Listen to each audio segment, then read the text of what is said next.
오늘 우리들에게 주시는 하나님의 말씀 사무엘하 5장 1절로부터 10절 말씀입니다.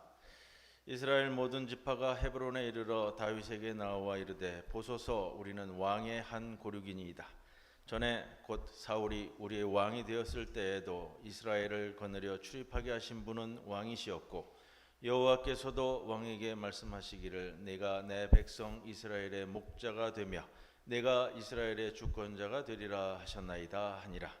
이에 이스라엘 모든 장로가 헤브론에 이르러 왕에게 나아오매 다윗 왕이 헤브론에서 여호와 앞에 그들과 언약을 맺음에 그들이 다윗에게 기름을 부어 이스라엘 왕으로 삼으니라. 다윗이 나이가 30세의 왕위에 올라 40년 동안 다스렸으되 헤브론에서 7년 6개월 동안 유다를 다스렸고 예루살렘에서 33년 동안 온 이스라엘과 유다를 다스렸더라. 왕과 그의 부하들이 예루살렘으로 가서 그 땅 주민 여부스 사람을 치려하매 그 사람들이 다윗에게 이르되 내가 결코 이리로 들어오지 못하리라. 맹인과 다리 저는 자라도 너를 물리치리라 하니 그들 생각에는 다윗이 이리로 들어오지 못하리라 함이나 다윗이 시온 산성을 빼앗았으니 이는 다윗 성이더라. 그날에 다윗이 이르기를 누구든지 여부스 사람을 치거든 물 깃는 대로 올라가서 다윗의 마음에 미워하는 다리 저는 사람과 맹인을 치라 하였으므로 속담이 되어 이르기를 맹인과 다리 저는 사람은 집에 들어오지 못하리라 하더라. 다윗이 그 산성에 살면서 다윗 성이라 이름하고 다윗이 밀로에서부터 안으로 성을 둘러싸으니라.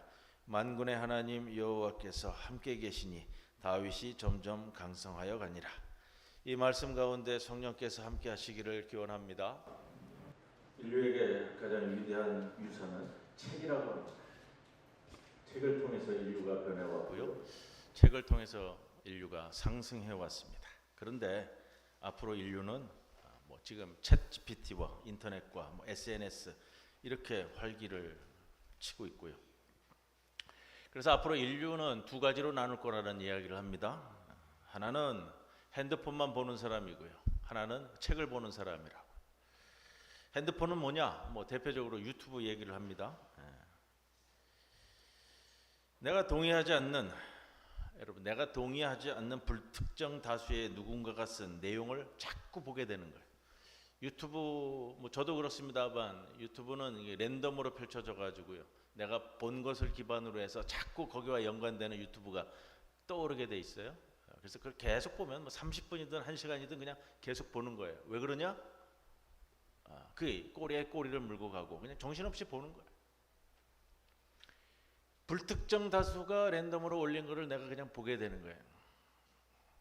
그거 보고 울고 웃고 낄낄대고 왜 그렇게 되느냐? 우리의 정제되지 않은 오감을 만족시켜주는 설탕과 같은 거기 때문에 그렇게 되는 것 같아요. 자, 독서는 전혀 다른 스토리입니다. 독서는 전혀 다른 스토리예요. 오감이 아니라 영감까지 동원해야 되고요. 내가 원해서 내가 취득을 하든 뭘 하든요. 내가 읽어낼 수 있는 거예요. 이것을 read out이라고 그래요. read out. 핸드폰은 내가 원하지 않아도요. 계속 떠요. 독서는요. 내가 원하는 때에만 이루어지는 거예요. 그렇게 읽어내서 여러분의 삶을 통해서 만들어지는 겁니다. 그 중에서도 여러분이 성경을 깊이 읽고 그 감정, 그 느낌을 다시 여러분의 정성과 인생의 경험의 피와 땀으로 만들어내면 그게 여러분의 영혼이 되는 거예요. 여러분의 영혼이 회복되는 거고요. 자, 오늘은 다윗과 예루살렘이라는 제목을 달았는데 다윗이 사울 왕에게 쫓기면서 10년간의 고생한 거 이거 좀 넘어서서요. 제가 이 새로 다윗 이야기를 함께 여러분들과 나누면서는요. 좀 주제를 가지고 나누고 있는데 사무엘상 마지막에 보면 사울 왕과 요나단이 전사를 하고요. 사무엘하 말씀에 들어서면은 이제 다윗이 왕위에 등극하는 장면이 나옵니다. 다윗이 왕이 됨으로 인해서 가장 처음 벌이는 일이 뭐냐면 예루살렘을 수도로 정하는 일이거든요. 오늘 주제가 다윗과 예루살렘입니다. 기본적으로 사울과 요나단이 이제 죽음으로 인해서 다윗이 이제 위대한 국가를 만들어가는 초석을 만들어가는 겁니다. 이스라엘 국가는 사실 애굽에서 탈출하면서 이스라엘 사람들이 제일 싫어하는 시스템이 이 왕이라는 시스템이거든요. 하나님이 왕이시기 때문에 그런 겁니다. 그 자리에 인간을 둔다라는 거 불가능하다고 생각을 했어요. 그런데 블레셋 사람들이 자꾸 침범을 해오고 공격해오고 반복되면서 할 수 없이 국가적인 시스템을 이웃 국가처럼 만들어가는 겁니다. 그 중에 예루살렘이라는 공간, 여러분 그걸 우리가 생각하는 건데, 예루살렘이라는 공간을 다윗이 영적이며 정치적인 공간의 중심으로 삼겠다라고 했어요. 이게 다윗의 지혜예요, 지혜. 제가 다윗에 대한 말씀을 함께 나누면서요, 다윗의 중심, 지혜, 현명함, 명철함 쭉 말씀을 드리면서요, 이 지혜란 말이에요, 지혜. 특별히 예루살렘에 예배 드리려고 올라가면서 쓴 시가 있어요. 오늘 시편 120편 이하의 한 20여 편 정도가 성전에 올라가면서 부르는 노래인데, 오늘은 제가 시편 120편을 선택을 했습니다. 시작이 그렇잖아요. 시작이 성전에 올라가는 순례자의 노래다. 우리 본문에는 부제처럼 붙어 있지만 제가 수차례 말씀드렸듯이 성서 원문에는 이게 1절이에요. 이게 성서 원문에 1절로 되어 있고요. 우리가 1절로 생각하는 건 2절부터 시작이 되는데, 왜 올라간다고 했을까? 성전에는 올라간다고 하죠. 내려간다고 얘기 안 해요. 올라간다는 말이 두 가지 의미가 있습니다. 예루살렘이 우리가 지도에서도 보고 영화에서도 보고 봤지만 언덕 위에 있잖아요. 언덕 위의 도시인데 가파른 언덕 위에 있다고요? 올라간다는 말이 실제적으로 올라가는 거예요. 산 위로 올라가야 되니까. 근데 올라간다는 말이 또 무슨 뜻이냐면 자신을 산 제사로 바친다는 거예요. 올라간다는 시브리어가 영어로 번역되면 이게 홀로코스트예요. 홀로코스트. 홀로코스트는 뭐냐면 번제란 말이란 말이에요. 그러니까 예루살렘에 올라간다는 건 뭐냐? 자신을 산 제사로 불태운다는 영적인 은유를 가지고 있어요. 산으로 올라간다. 산으로 올라간다는 것은 자신을 죽이는 거예요, 여러분. 자신을 죽여야 새롭게 태어나잖아요. 지상에 있던 내 자신이 올라가서 내가 다시 태어나겠다. 그게 이제 성전에 올라간다는 표현의 은유적인 거예요. 여러분, 교회는 우리 옛날에 시골에 있는 교회들이 대부분 아직도 그렇게 남아있지만, 교회는 대부분 그 마을의 언덕 위에 있죠. 언덕 위에 있다고요? 우리 교회도 계단 위에 있어요. 물리적으로는 힘들지만, 여러분 물리적으로는 힘들지만 영적인 의미를 가지고 본다면 또 긍정적으로 볼 수 있는 표현이에요. 올라간다.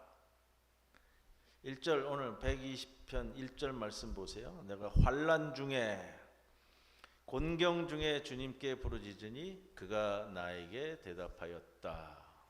이게 신기한 겁니다. 여러분, 인간이 하나님을 찾는 시간이 있어요. 언제냐? 곤경에 빠졌을 때. 인간이 환난에 곤경에 빠지지 않으면 하나님을 잘 안 찾아요. 사실이잖아요. 그렇기 때문에 환난이 축복인 경우가 있다라는 말이 나오는 거예요. 환난에 처했을 때 주님께 부르짖을 수밖에 없습니다. 그때 하나님은 우리에게 대답하십니다. 이런 뜻이에요. 그러니까 하는 말이 이어서 주님, 사기꾼들과 기만자들 가운데서 제 존재를, 제 생명을 구해 주십시오. 똑똑한 거예요. 주위에 보니까 남을 속이는 사람과 입 바른 사람들과 기만하는 자들밖에 없어요. 거기서 내 생명, 여러분, 내 존재, 내 패시라는 단어 제가 수차례 강조해 드렸는데, 내 영혼, 내 존재, 내 생명 함께 포함되는 단어예요. 건져주소서. 3절에 너희 사기꾼들아, 그가 너희에게 어떻게 하시겠느냐? 그가 너희를 어떻게 벌하시겠느냐? 4절에 용사의 날카로운 화살과 살찐 나무의 숯불로 너희에게 벌이 될 것이다. 괴롭구나 너희와 함께 사는 것이 메색 사람의 손에서 나그네로 사는 것. 여러분, 이 메색 사람이라는 것은 이 북쪽의 호전적인 민족을 이야기해요. 시타이트족 사람이나 지금의 터키 사람들을 얘기하는데 내 고향 사람들이 아니잖아요. 그런 표현이거든요. 근데 고향 사람들은 일단 뭐 나한테 우호적인데 저 위에 히타이트나 터키의 호전적인 사람들 가운데서 내가 나그네로 산다면 이게 얼마나 고달픈 일이냐, 이런 표현이거든요. 게달 사람은 누구의 자녀냐면 이스마엘의 자녀예요. 이스마엘이니까 뭐 사실은 지금의 아람 민족을 이야기하는데 이들과 더불어 사는 것이 얼마나 괴로운 것인가. 나를 구해 주십시오. 이렇게 한 겁니다. 6절에 내가 지금까지 너무 오랫동안 화평이라는 단어를 씁니다. 평화를 싫어하는 사람들과 더불어 살았구나. 여러분, 이게 중요한 말이 나와요. 평화, 화평, 샬롬이라는 단어를 씁니다.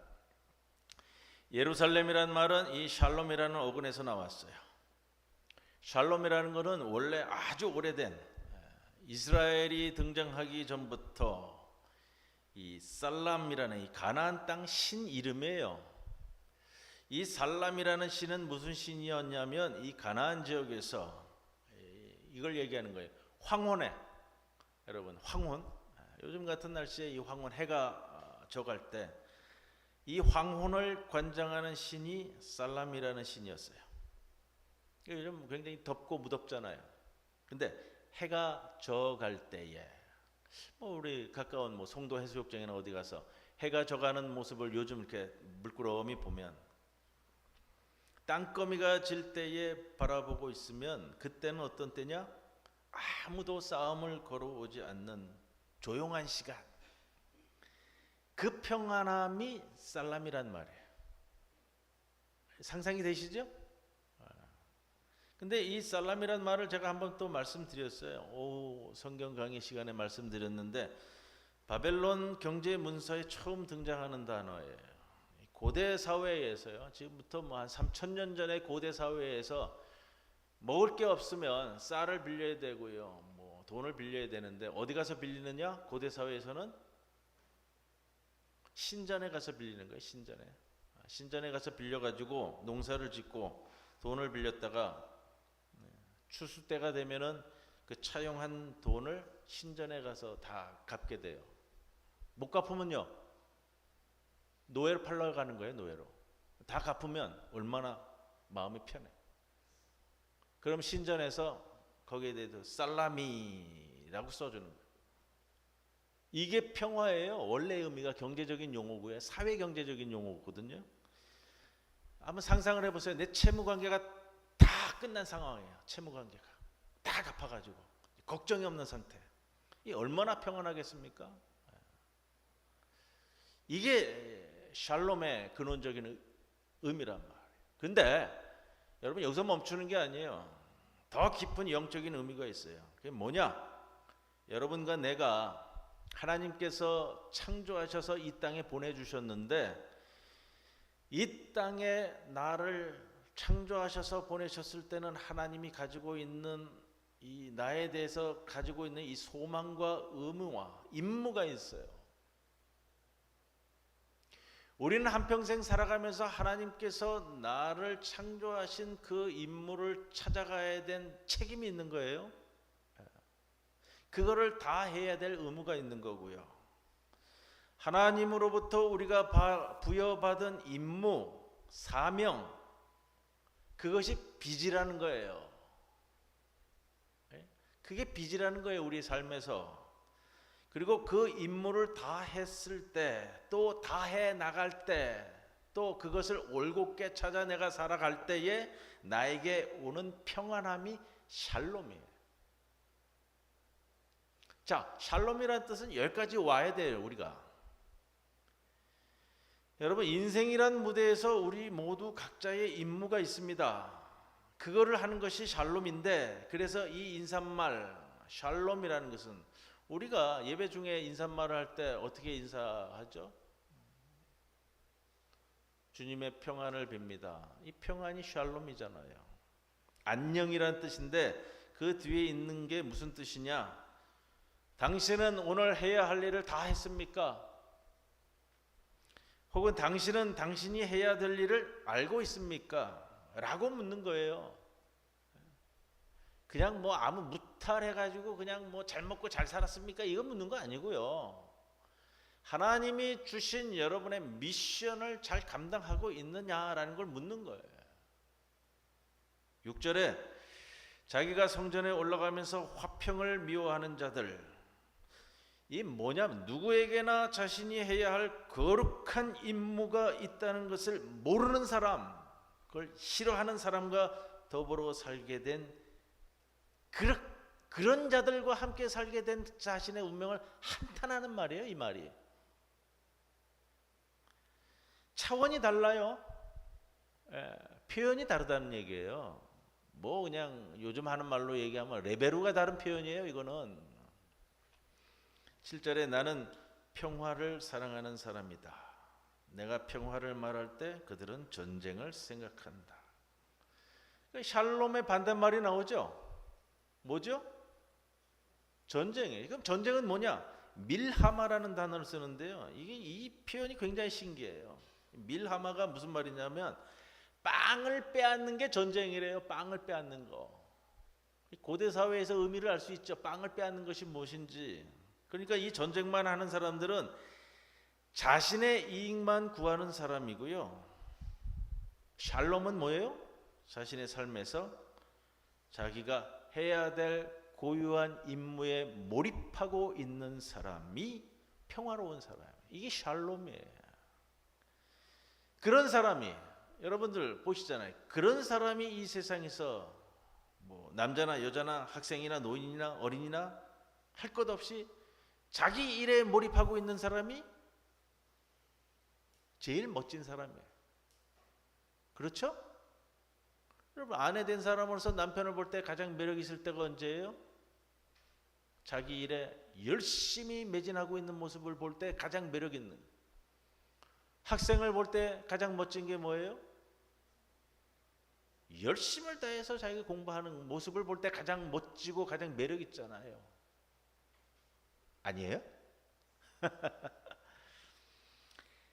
다윗이 사울 왕과 요나단이 죽은 후에 사무엘하 2장에 보면 하나님 제가 어디로 가야 됩니까? 헤브론으로 가라. 헤브론은 어디죠? 유다 지파의 수도예요. 유다 지파 사람들이 찾아와서 그곳에서 다윗에게 기름을 부어서 유다 지파의 왕으로 삼습니다. 여기서 7년 반을 통치했어요. 유다 지파만의 왕으로서. 그런데 이때 사울이 전사하고 난 다음에 사울의 시신을 블레셋 사람들이 가져갔는데 욕보이려고 사울을 기억한 길르앗 야베스 사람들이 거기 그날 밤에 찾아가서 그 용사들이 가서 그 시신을 탈취해 와서 정성스럽게 장례를 치릅니다. 이 소식을 다윗이 들었어요. 그 가운데 다윗이 정치적인 행위를 해요. 정치라는 것이 뭐 협잡한다라는 의미가 아니고요. 말 그대로 바른 모습이에요. 이게 이 정치는 지혜로워야 된다고 했잖아요. 제가 명철과 지혜 말씀을 드리면서 명철은 뭐냐? 긴 것과 아닌 것을 나눌 수 있는 능력이라 말씀드렸고요. 그럼 지혜는 뭡니까? 긴 것과 아닌 것을 나눴지만 그거를 통합할 수 있는 능력을 지혜라고 했죠. 정치적인 면에서는 뭐예요? 적군과 아군을 구분할 수 있는 능력이 이게 명철이고요. 적군과 아군을 구분하지만 그러나 그걸 하나로 통합해서 이끌고 갈 수 있는 것이 지혜란 말이에요. 지금 이 다윗의 정치적인 행위를 보는 거예요. 사울이 자기의 어떻게 보면 정적이에요. 10년간 자기를 9번, 10번 죽이려고 쫓아다니던 정적인데 전사했어요. 그리고 왕이었어요. 이게 잘 마무리되어야 여러분 그거예요. 나머지 지파 사람들도 전부 자신에게 오는 거예요. 물론 이렇게 생각할 수 있어요. 지금 헤브론에서 유다 지파만의 왕이 됐기 때문에 확고해요. 나머지 11지파 없이 내가 유다의 왕으로만 사는 것도 전혀 문제가 없어요. 그러나 그 차원이 아니죠. 나에겐 야훼 하나님이 계시기 때문에 나머지 11지파도 다 묶어가는 거예요. 2장 5절에 뭐냐, 다윗이 길랏 야베스 주민에게 사절을 보내서 여러분이 사울 왕의 정례를 잘 치러서 왕에게 의리를 지켰으니 야훼께서 여러분에게 복 주시기를 바랍니다. 이거는 정치인 다윗의 모습이에요. 지혜로운. 이스라엘의 11지파 사울의 세력까지 전부 자기에게 오도록 만드는 하나의 이 지혜의 발로란 말. 정치는 지혜예요. 지혜. 여러분이 그런 일을 하였으니 이제는 야훼께서 여러분을 친절과 성실로 대해 주시기를 바랍니다. 이 말의 뜻은 이런 겁니다. 비록 여러분의 왕 사울이 세상을 떠났으나 유다 사람들이 나에게 기름을 부어서 왕으로 삼았으니 이제 낙심하지 마시고 용기를 내시고 저한테 오셔도 됩니다. 나머지 지파 11지파 아직 사울의 영향권에 있었던 지파들이고요. 그래서 이스보셋이라고 사울의 아들을 왕으로 만들어요. 그리고 어차피 그렇잖아요. 이 사울의 잔존 세력들이 그렇게 이어가야 자기의 기득권 유지를 하기 때문에 그렇게 정권을 유지하다가 자체적으로 옥신각신 끝에 자멸하죠. 우리가 그 장면들은 다 기억을 하고요. 이제 오늘 본문 사무엘하 5장에 오시면 본격적으로 이스라엘 왕이 되는 과정입니다. 이스라엘의 모든 지파가 헤브론에 있는 다윗을 찾아가서 우리는 왕과 한 고륙입니다. 이 표현이잖아요. 이들은 대부분 사울 추종 세력의 11지파인데 이스라엘 사람들이 생각하는 왕이라는 것은 멜렉이라는 단어를 쓴다고 제가 말씀드렸습니다. 다시 한번 리마인드 하는데 멜렉이라는 것은 다른 나라에서는 왕은 다른 사람을 억압하고 지배한다는 그런 뜻인데 이스라엘에서의 왕이라는 이 멜렉이라는 표현은 뭐라고 그랬죠? 상의하는 자, 백성들과 국민들과 상의하고 하나님과 상의하는 자가 멜렉이에요. 이게 왕이에요. 그래서 제가 지난번에 말씀드렸잖아요. 이러한 의미를 갖고 우리나라에서도 이 대통령이라는 개념을 가져야 된다. 멜렉이라는 단어를 사용하는데 이 멜렉은 상의하는 사람입니다. 사람들과 상의하고 하나님과 상의하는 사람, 누구한테 군림하는 사람이라는 뜻이 아니에요. 2절에 보면 전에 사울 왕이 우리를 다스릴 때 이스라엘 군대를 다스리고 출전하였다가 다시 돌아오신 분이 바로 다윗입니다. 그러니까 이스라엘 사람들이 다윗에게 약간의 제스처를 취하는 거예요. 그렇게 그냥 뭐 가서 넙죽 엎드리면서 할 수 있는 분위기가 아니니까 제스처를 보이는 거고요. 그거를 이제 좀 오고 가면서 다윗이 받아들이게 되는 과정인데, 자, 여기 결정적인 사건이 이제 등장해요. 오늘 이제 그 말씀을 드리려고 여기까지 달려왔는데, 뭐냐, 12지파 모여서 수도를 정해야 될 거 아니에요. 수도를. 헤브론은 유다 지파의 수도예요. 유다 지파의 중심지인데 유다 지파의 이 헤브론으로 수도를 정한다면 반발이 커요. 유다 지파에 너무 확 쏠리니까. 그러면 그 밑에 베냐민 지파 쪽으로 가냐? 사울 왕이 베냐민 지파 출신이잖아요. 그렇게 가도 안 되는 거예요, 그게. 그래서 등장한 것이 있어요. 다윗 왕이 여기 정치적인 수를 두는데 그건 뭐냐? 이전에 단 한 번도 중요한 도시가 아니었던 조그만 성읍, 언덕 위에 있기 때문에 이게 물이 없어요. 물이 없는 성읍은 쓸모가 없다고요. 그게 예루살렘이에요. 근데 밑에 기혼강에서부터 수직 수로를 통해서 물을 끌어올리게 돼요. 오늘 뭐 장면은 이제 그 수로, 이 예루살렘은 난공불락의 성이었기 때문에 참 힘들었는데 그 수직 통로를 통해서 잠입해서 그 여부수족이 차지하고 있었던 예루살렘을 탈취합니다.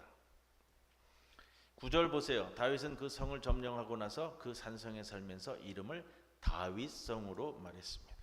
그리고 만군의 주 하나님이 다윗에게 계심으로 다윗이 점점 강대해지고 이렇게 가는데, 자, 여기에 중요한 것이 바로 뭐냐? 예루살렘이라는 이 생경한 지역을 수도로 그리고 성전으로 만들어가는 거예요. 정치적인 종교적인 중심지로 만들어가는 겁니다. 굉장히 고도의 정치적인 입장이면서 나라를 탄탄하게 만들어가는 지혜의 산물이에요. 이게 자신의 영적이고 정신적인 그리고 종교적인 중심으로 만들어가는 거예요. 그리고 거기에 바로 내 네페시, 여러분 기억하셔야 돼요. 내 네페시, 내 생명, 내 존재, 내 목숨을 거기에 거는 거예요. 그걸 통해서 이스라엘 전체를 통합시키는 거예요. 바로 여기에 여러분 이 다윗이 보통 이 목동 다윗에서 12개 지파 모두의 왕 다윗이 되는 것, 그리고 메시아의 표본으로서 다윗으로 완전히 변해가는 그 과정에 예루살렘이 놓여 있는 거예요. 예수라는 청년이 랍비 예수에서 구원자 예수로 갈 때에 올라간 장소가 예루살렘 옆에 있는 겟세마네 동산. 누가복음 22장 39절 이하에 예수님께서 습관대로 올리브산에, 감람산에 올라가셨습니다. 제자들이 그를 따랐고 그 장소에 도착한 후에 예수님이 제자들에게 말씀하셨습니다. 시험에 들지 않도록, 그리고 그들이 돌을 던질 만큼 떨어져서 무릎을 꿇고 기도하셨다. 그렇게 고통 가운데 있고 간절하게 기도하셨다. 땀방울이 핏방울이 되어 땅에 떨어지도록 간절하게 기도하셨다. 이거거든요. 이 간절한 심정 가운데 예루살렘이라는 공간이 등장하는 거예요. 마지막에 예수님께서 십자가를 지시기 위해 올라가시는 그 예루살렘. 복음서의 3분의 1 이상은 다 이 예루살렘 사건으로 기록이 됩니다. 이 간절한 심령이 예루살렘이라는 공간으로 등장하는 거예요. 이게 예루살렘의 영적인 의미가 있어요. 여러분, 근데 여기서 멈추시면 안 되고요. 여기서 끝나면 안 되고, 아 그렇구나, 2000년 전 이야기가 그렇구나, 이렇게 되면 안 되고, 내가 내 삶의 샬롬으로 가는 여러분 신앙의 여정에 예루살렘이 있어야 돼요. 다윗이 목숨을 다해 올라가는 예루살렘, 압살롬에게 쫓겨가지고 맨발로 도망치면서도 불렀던 노래들이 예루살렘 성전을 그리워하는 노래들이잖아요. 왜 그렇게 했어요? 내 생명의 근간이란 말이에요. 예수님이 그 기도의 땀이 핏방울이 되어 만들어지는 예루살렘. 오늘 이 아침 우중충하잖아요. 비도 오고 뭐 비가 어떻게 올지도 모르고. 그런데 이때 교회 간다고 세상 사람들 보기에, 세상 사람들이 우리를 볼 때는 이게 한심한 일이에요. 한심한 일. 습도 높고 덥고, 교회 가면 뭐 밥을 줘 뭘 줘? 밥은 주지만 점심에. 자, 세상 사람들은 그렇게 보지만 여러분, 여기가 나의 예루살렘이니까 올라오셨잖아요. 그런데 여러분, 고린도전서 6장 19절에 너희 몸은 너희가 하나님께로부터 받은 바 너희 가운데 계신 성령의 전이다. 사도 바울이 이 표현을 몇 차례 썼는데 참 의미 있는 표현입니다. 쉽게 말해서 이런 표현이잖아요. 당신이 하나님의 성전이라는 것을 모르십니까? 이 표현이거든요. 이게 뭐예요? 당신이 하나님의 성전입니다. 당신이 하나님의 예루살렘이라고요. 여러분, 오늘 이 말씀을 통해서 예루살렘이 저 어딘가, 저 이스라엘 저 중앙 수도에 있는 그 예루살렘 바깥에 있는 것이 아니고요, 내가 나한테 맡겨진 샬롬, 임무, 그 고유한 임무를 행할 때 내가 예루살렘이 되는 거예요. 이게 성전이 되는 거거든요. 그렇게 해서 누구나 예루살렘이 될 수가 있어요. 여러분의 자신, 여러분의 발걸음, 여러분의 눈길, 여러분의 굽어진 등, 여러분의 오그라진 소원이 예루살렘이에요. 바울 선생이 말한 것처럼 여러분이 하나님의 성전이라는 것을 모르십니까? 여러분 오늘 그걸 붙잡으시라는 거예요.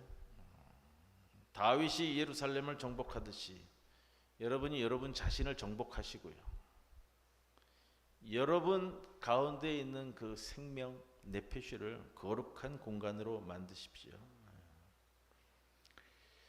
여러분 그 거룩한 공간은 내 정성에 들어가는 어느 장소나 어느 시간이 이게 다 예루살렘이기 때문에 그래요. 그 장소는 내가 직장에서 내가 산책하는 공원일 수도 있고요. 설거지를 마친 후에 돌아서서 거실에 앉아서 기도할 때 그곳이 나에게 예루살렘이 될 수도 있고요. 그런데 거기서 그 장소를 거룩하게 만드는 요소가 있습니다. 두 가지인데 두 가지는 꼭 기억하세요. 하나는 이 요소를 정성이라고 하는데 그 정성을 이야기할 때는 두 가지가 되어야 돼요. 하나는 장소를 정하시고요. 하나는 시간을 구별하시고요. 그게 나에게 있으셔야 된다는 거예요. 그 예루살렘이 나에게 있어야 되고요. 그렇게 이루어가는 것이 나의 예루살렘이에요. 다윗은 예루살렘이라는 걸 통해서 12개 지파를 통합시키고 지금까지도 예루살렘 하면 유대인들에게는 영적인 이 근간이잖아요. 근간. 우리에게 예루살렘은 저 이스라엘 땅에 있는 예루살렘이 아니에요. 하나님께서 나를 창조하실 때 부어주셨던 내 가슴 속에 있는 생명 가운데 만들어가는 여러분 우리들의 이 믿음과 그다음에 정성, 그 정성은 공간과 시간을 구별해서 만들어갈 때 이루어지는 겁니다. 유튜브 통해서 맨날 지나가는 대로 계속 보고 있으면 30분도 가고 1시간도 가요. 독서는 뭐라 그랬어요? 내가 목적을 갖고 내가 취해서 내가 그거를 읽어나가는데 성경은 그래요. 성경은 옛날 이야기, 3000년 전 이야기, 2000년 전 이야기를 내가 이렇게 읽어가는 게 아니고요. 판독이 필요하고 해석이 필요해요. 그 판독과 해석은 무엇을 통해 이루어져요? 제가 말씀드리는 이 역사적인 배경이나 문학적 배경이나 이걸 통해서 이루어지는 것은 그저 도움일 뿐이고요. 여러분의 삶과 경험을 통해서 다시 읽어 내려가야지 성경이 해석이 되는 거예요. 그거는 여러분들이 여러분만의 예루살렘을 만드셔서 시간과 공간을 구별해 나가서 만들어갈 때 이루어지는 겁니다. 오늘 다윗과 예루살렘이라는 말씀을 드립니다. 여러분 꼭 여러분만의 예루살렘을 만들어 가시는 모든 성도들이 되시기를 주님의 이름으로 간절히 축원을 드립니다.